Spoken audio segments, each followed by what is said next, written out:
Hi friends, നമസ്കാരം. ഏതൊരു മനുഷ്യനും അവരുടെ സാഹചര്യത്തിനനുസരിച്ചുള്ള ഒരു ജീവിതശൈലി രൂപപ്പെടുത്തി എടുത്തിട്ടുണ്ട്. ഒരു വ്യക്തിയെ സംബന്ധിച്ച് അവൻ്റെ ആരോഗ്യവും സന്തോഷവും ഒക്കെ നിലനിർത്താനായിട്ട് പല കാര്യങ്ങളും ഇവിടെ ചെയ്യേണ്ടതായിട്ടുണ്ട്. നമ്മളൊരു സാമൂഹ്യ ജീവിയാണെങ്കിലും ഇതുപോലൊക്കെയുള്ള കാര്യങ്ങൾ സ്വയം തന്നെ ചെയ്യണം. എന്നാൽ ചില കാര്യങ്ങൾ അങ്ങനല്ല കേട്ടോ.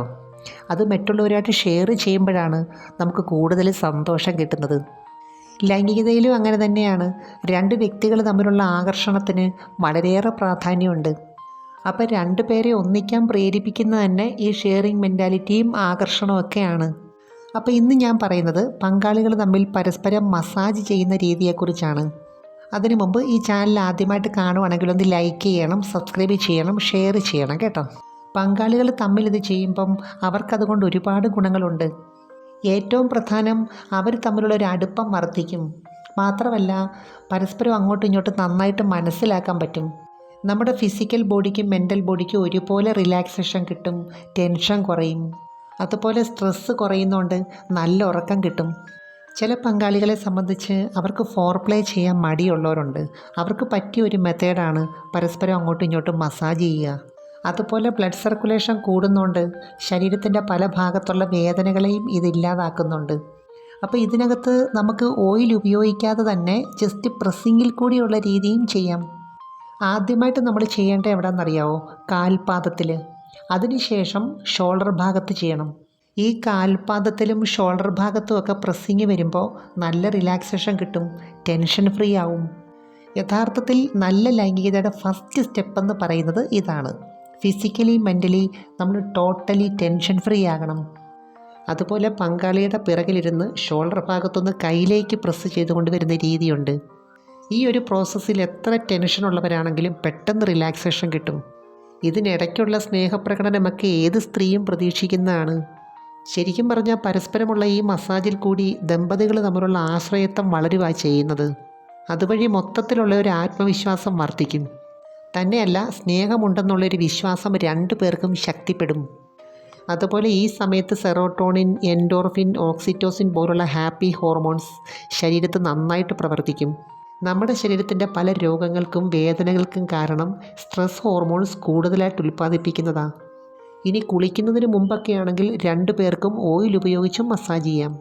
അതുപോലെ സ്ത്രീകൾ മുകളിൽ വരുന്ന രീതിയുണ്ടല്ലോ, ആ മെത്തേഡിലും ഇത് ചെയ്യാം.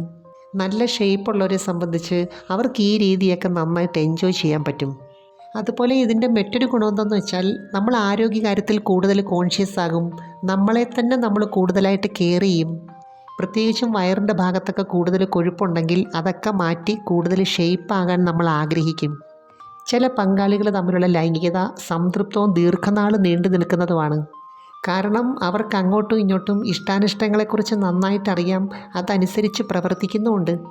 ഇതൊക്കെ നമ്മളെക്കൊണ്ട് ചെയ്യിപ്പിക്കുന്നത് നമ്മുടെ ഉള്ളിലുള്ള വികാര വിചാരങ്ങളാണ് കേട്ടോ. അപ്പോൾ അതിനെ കുറച്ചൊക്കെ പരിഗണിക്കേണ്ടതായിട്ടുണ്ട്. മറിച്ച് ഓരോ ദിവസവും ഓരോ പ്രശ്നങ്ങളും ചില നെഗറ്റീവ് ചിന്തയായിട്ടൊക്കെ ഇരിക്കുമ്പോൾ ഈ ഒരു മൂഡ് വരാൻ വളരെ പ്രയാസമായിരിക്കും. അപ്പോൾ സ്വാഭാവികമായിട്ടും നമുക്കതിനകത്ത് വെറൈറ്റി ആയിട്ടൊന്നും ചെയ്യാൻ തോന്നുന്നില്ല, അതിനെക്കുറിച്ച് ചിന്തിക്കുന്നു പോലുമില്ല. അപ്പോൾ പങ്കാളിയിൽ ആർക്കെങ്കിലും ഒരാൾക്ക് ഇതിനോട് താല്പര്യം വരുന്നില്ല, പക്ഷേ മറ്റേയാൾ അങ്ങനെയല്ല, അവർക്ക് നല്ല താല്പര്യമുണ്ട്. ഇങ്ങനെ വരുമ്പോൾ സ്വാഭാവികമായിട്ടും അവിടെ നിരാശ വരും, മാനസികമായ ഒരു അകൽച്ചയ്ക്ക് കാരണം വരും. അതുപോലെ ഏത് പ്രായത്തിലുള്ളവർക്കും വേഗത്തിൽ മൂഡ് വരുത്താൻ പറ്റിയ ഒരു രീതിയാണ് ഇതുപോലുള്ള മസാജിങ്. ചില വ്യക്തികളെ സംബന്ധിച്ച് അവർക്ക് ചില മെത്തേഡിനോട്, ചില പൊസിഷനോട് ഒരു പ്രത്യേക ഇഷ്ടമുണ്ടാവും. അതുപോലെ തന്നെ നമുക്ക് പെട്ടെന്ന് സംതൃപ്തി കിട്ടുന്ന ചില ഭാഗങ്ങളുണ്ട്. അപ്പോൾ അതിനകത്ത് കോൺസെൻട്രേറ്റ് ചെയ്താൽ കൂടുതൽ സന്തോഷവും അനുഭൂതിയൊക്കെ ആയിരിക്കും. പുരുഷന്മാരെ സംബന്ധിച്ച് ഇതിനകത്ത് ആത്മവിശ്വാസമാണ് ഏറ്റവും പ്രധാനം. സ്ത്രീ പങ്കാളിയുടെ പെരുമാറ്റം, അവരുടെ സംസാര രീതി, റെസ്പോൺസ് അതിനെ വളരെയേറെ സ്വാധീനിക്കുന്നുണ്ട്. അപ്പോൾ ഇതിനകത്ത് ഓർക്കേണ്ട ഒരു കാര്യം, കൂടുതൽ പെർഫെക്ഷൻ നോക്കേണ്ട കാര്യമില്ല. അതുപോലെ ഈ സമയത്ത് വിരലുപയോഗിച്ച് പല കാര്യങ്ങളും ചെയ്യാനുണ്ട്. ചില ചിത്രങ്ങൾ വരയ്ക്കാം, കോഡ് ഭാഷയിൽ ചില കാര്യങ്ങൾ എഴുതി നോക്കാം. എന്നുവെച്ചാൽ ഈ സമയം വലിയ സീരിയസ് ഒന്നും ആകാതെ രസകരമാക്കി മാറ്റണം. എനിവേ, നമുക്ക് മറ്റൊരു വീഡിയോയുമായി വീണ്ടും കാണാം. അപ്പോൾ ചാനൽ സബ്സ്ക്രൈബ് ചെയ്യാൻ മറക്കരുത്, ലൈക്ക് ചെയ്യണം, അയക്കാൻ പറ്റുന്ന കൂട്ടുകാർക്കൊന്ന് അയച്ചു കൊടുക്കണം കേട്ടോ. Thanks for watching. See next time. By.